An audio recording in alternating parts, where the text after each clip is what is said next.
Olá, pessoal! A partir dessas próximas aulas, a gente vai começar a estudar um pouco mais sobre a gestão ambiental pública, tendo algumas noções sobre o que rege a gestão ambiental no nível federal, municipal e estadual. Bem, e aí quando a gente fala em gestão ambiental pública, nós devemos ter noção que essa gestão ambiental pública está associada ao compromisso dos governos em garantir a sustentabilidade. Ou seja, o poder público que faz gestão ambiental deve equilibrar na balança tanto as demandas da sociedade como também as intervenções no meio ambiente para garantir que a sociedade consiga se desenvolver. E como é que, então, é possível fazer esse equilíbrio, né, das demandas junto com as intervenções, atuando na gestão ambiental?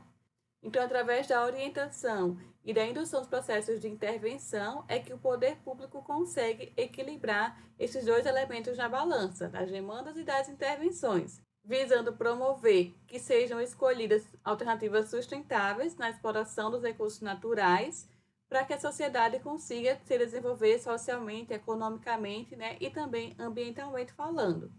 Para fazer com que isso aconteça, a nossa gestão ambiental, as políticas públicas ambientais, melhor dizendo, ela é baseada em alguns princípios gerais do direito ambiental. Que princípios são esses? São o direito à sadia qualidade de vida, o princípio do usuário pagador e do poluidor pagador, o princípio da precaução, o princípio da informação e o princípio da participação social. Esses são os principais princípios que vão balizar as políticas públicas ambientais brasileiras.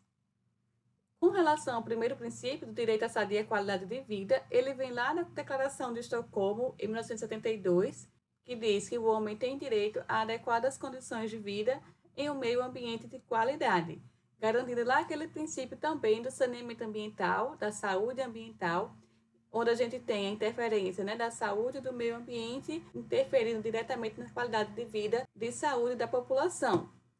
Sendo que a gente levanta alguns questionamentos em relação a esse direito à sadia qualidade de vida, né? O que é qualidade de vida e o que é saúde? Quais são os elementos que vão fazer parte desses princípios, desse direito à sadia qualidade de vida, para garantir que ele seja realmente atendido? E desses questionamentos, a gente tem que a proteção do meio ambiente é algo subjetivo, mas totalmente legítimo. Ela deve ser aplicada, né, deve ser praticada para que a gente tenha resultados em termos de boa qualidade de vida e de bons níveis de saúde pública. O segundo princípio que eu comentei com vocês é o princípio do usuário pagador e poluidor pagador. E de onde que vem esse princípio, né? No que ele se baseia? A gente viu nas aulas passadas que o homem utiliza os recursos naturais, né, o solo, o ar, a água, para transformar em algum insumo, né, algum bem de consumo, e nisso trazer enriquecimento e lucro, transformando esses recursos naturais em bens e produtos, né, que vão gerar lucro. Sendo que dessa exploração dos recursos naturais, as nossas atividades antrópicas vão gerar algumas externalidades. Atividades econômicas geram alguma forma de poluição do meio ambiente, aquelas alterações das características físicas, químicas e biológicas do meio ambiente associada à utilização dos recursos naturais. Se não houver pagamento desse custo, dessas externalidades, o custo dessa externalidade, dessa poluição, vai ser suportado por toda a sociedade. Então, todos nós vamos pagar, né, indiretamente ou diretamente, por uma água contaminada, uma água poluída, o ar poluído.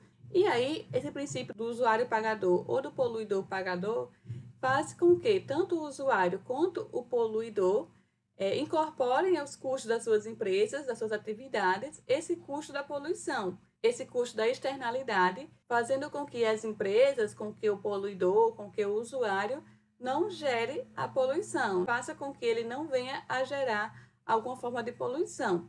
E é importante ressaltar que esses princípios, ele não é uma autorização para a pessoa, para o usuário, para o poluidor, para a empresa poluir, não é isso. As nossas legislações se baseiam nesse princípio para garantir que, uma vez gerada uma externalidade, o usuário ou poluidor não fique livre, né, de arcar com esse custo da externalidade gerada pela sua atividade. Então, diferenciando esses princípios, o usuário pagador se determina que as pessoas que utilizam recurso natural devem pagar por tal utilização, ainda que não haja poluição.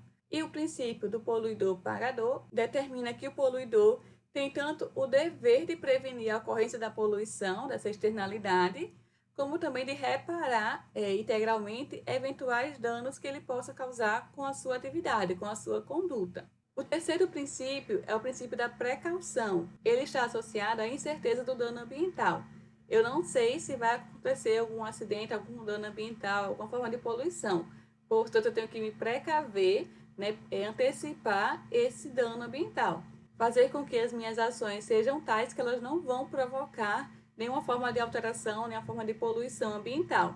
Porque uma vez que aconteça um dano ambiental sério ou irreversível, o custo para reparação, para retornar às condições naturais, serão muito elevados e impraticáveis muitas vezes.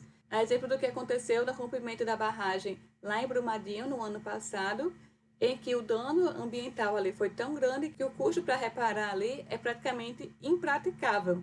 O dano foi tão extenso que a situação ambiental daquela região não vai conseguir retornar à forma como era anterior ao acidente. E, baseado nesse princípio da precaução, a gente não deve esperar que o pior aconteça. Nossas políticas públicas são elaboradas para evitar que o pior aconteça, baseado nessa incerteza da ocorrência do dano ambiental. E uma vez que ele ocorra, se ele for muito sério e irreversível, vai ser muito difícil reparar o dano de uma tragédia que aconteceu, por exemplo, como essa lá em Brumadinho.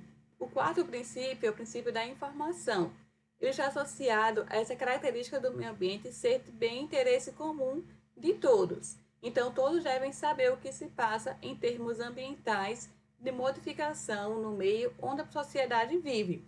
Exemplo desse princípio da informação é a publicidade dos estudos de impacto ambiental, dos relatórios de impacto ambiental ou dos planos diretores municipais, Plano Nacional de Recursos Hídricos, Plano Estadual de Recursos Hídricos, Plano Municipal de Saneamento Básico, e que nesses momentos em que nessas elaborações de planos, de políticas, de leis ou de implantação de complexos industriais, de atividades econômicas que vão diretamente interferir no meio onde a sociedade vive, ele deve estar associado também a que esses processos sejam publicizados, sejam informados à população para que ela saiba o que está se passando na sociedade, né, no meio onde ela convive.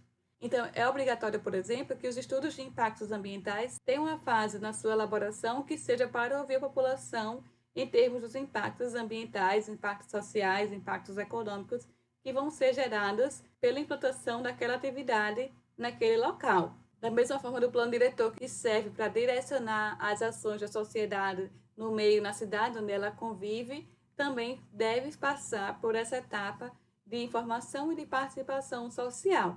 E aí vem o último princípio que eu deixei aqui para vocês, que é o princípio da participação, em que todos têm o direito de opinar sobre as questões ambientais. E está muito associado com esse princípio anterior da informação. As pessoas têm direito a acesso à informação e elas devem, né, opinar sobre essas questões ambientais que interferem diretamente no meio, na sociedade onde ela convive. E esse princípio também está baseado na Declaração do Rio 92, lá na Conferência Rio 92, que diz que o melhor modo de tratar as questões do meio ambiente é assegurando a participação de todos os cidadãos interessados. Todos devem opinar, principalmente aqueles que são mais afetados por alguma modificação no meio ambiente e, portanto, esse princípio da participação também baliza nossas políticas públicas ambientais brasileiras.